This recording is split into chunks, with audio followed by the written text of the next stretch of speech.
watching. My name is Carnell and I'm the CEO and founder of Muse Studio. Today I'm going to be talking about Pocket Page Scrapbooking. Now I've heard from a lot of you that you're very interested in getting started with Pocket Page Scrapbooking, but you're not really sure what the supplies are that you're going to need or how to get started. So today we're going to look at the supplies that I suggest that you get for getting started with Pocket Page Scrapbooking. So the first thing that you're going to need is an album, and I really like these 6x8 faux leather albums from Simple Stories. They come in an assortment of colors. My two favorite, I think, are the aqua blue and the black. I tend to use mostly black for my scrapbooks just because I like to have them all lined up on the shelf, and I think they look very smart that way on my bookcase. The faux leather albums are really great. They include a starter kit of pocket pages. So you're gonna get 10 pocket pages, and it's an assortment to choose from. Couple things you need to know. One, not all pocket pages are created equal. So I like the Simple Stories ones because they're a nice clear plastic, so when you put your photos in, really your photos shine and they look great. And not all pocket pages will fit all the albums. So Simple Stories, if you buy their pocket pages, they will fit in their albums, but that is not true if you buy different brands. So be careful with that. And then the last thing about pocket pages that you need to know is that they're not all true to size. The Simple Stories ones are true to size, so the only ones really that I found that are. And so a 3x4 pocket will truly hold a 3x4 inch photo, a 4x6, the same thing. So just be careful. Remember, they're not interchangeable, so you want to go ahead and pick an album and get the pocket pages for that album.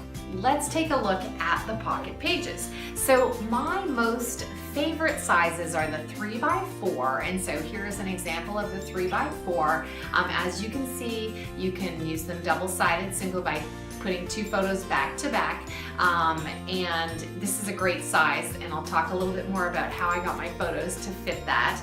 Another great size is the 4x6. The most standard photograph that we print is a 4x6, so it's a great way of doing that, and I also use them for journaling cards and for fun. So this is a 4x6.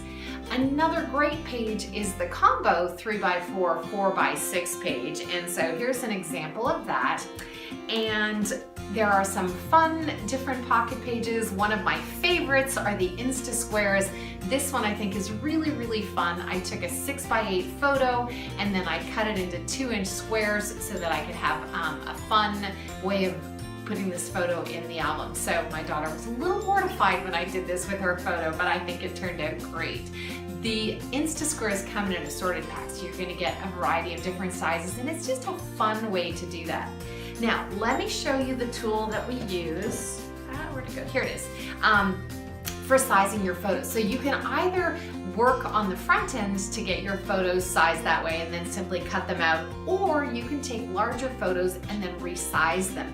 These photo crops are available from our online store, and they come in the different sizes. So there's a 2-inch square, a 3x3 square, a 3x4 size. So that's really handy for my favorite pocket page size, a 4x4 square, and then also a 4x6 if you're cutting down larger photos. So I love these. They're a great essential tool. They're not very expensive, and so I recommend that you get a set of these. It's going to help you with your pocket pages.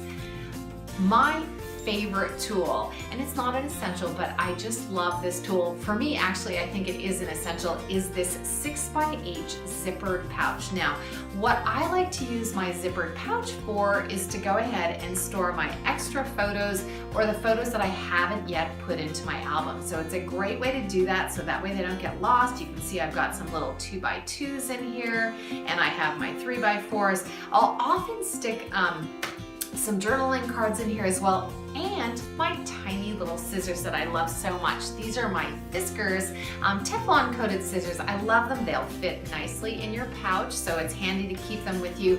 They stay sharp, and I recommend having a good pair of scissors when you're scrapbooking. A couple of other things that you're going to need. Because we're talking about photos and trimming our photos to fit the album, you're going to want to have a really good quality paper trimmer. So this is the Fiskars rotary paper trimmer. I love this one. It's an inexpensive rotary paper trimmer, and it has an extendable arm, so if you want to cut larger papers, it's great for that. It's lightweight, but it really is a workhorse. So this is a great paper trimmer. A couple other things that you're going to probably want, as you may have noticed in my photos, I have the corners rounded on a lot of my photos. I love that look. To get that look, I use a corner chomper. This one is a 1/2 inch and a 1/4 inch, and you can chomp a stack of them all at one time, so it's a great tool.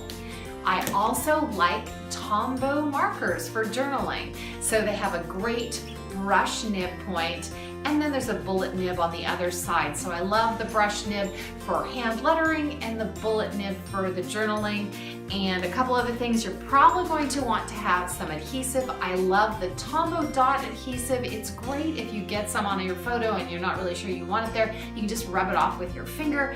It's refillable, so you can take it once it's done, toss the refill, go ahead and add a new one, and you're back in business. So I love that. And the last thing that I think you're going to need to get started with your scrapbook this year is our 2017 Tell Your Story Kit. This is available for free. It includes a cover page, a nice little insert for the spine of your album, and then it includes monthly journaling cards and some really fun journaling cards that are great for everyday use in your scrapbook. So thanks so much for watching. I'll have a link to all the products that I've shown here in this video on our website.